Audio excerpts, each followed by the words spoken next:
Gréco, c'est un spectacle musical qui va questionner l'identité d'une grande interprète et d'une icône, Juliette Gréco.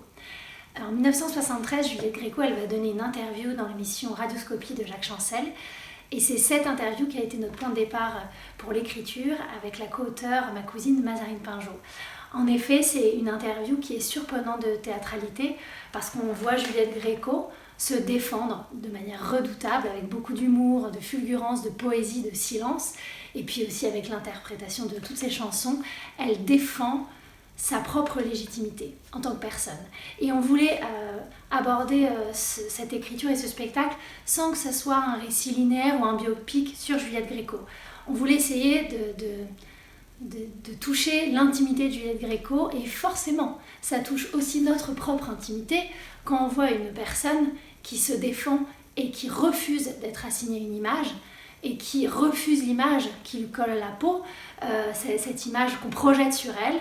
Et voilà, c'est le combat de l'être et du paraître, c'est le combat d'une femme, d'une militante, d'un être humain, d'une chanteuse, d'une artiste qui refuse qu'on l'enferme dans une image.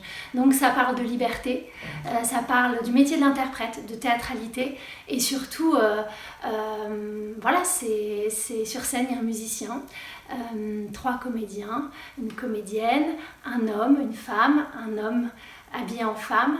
Mais qui est Juliette Gréco? C'est redoutable, c'est drôle, c'est un combat, et ça parle beaucoup aussi de notre société.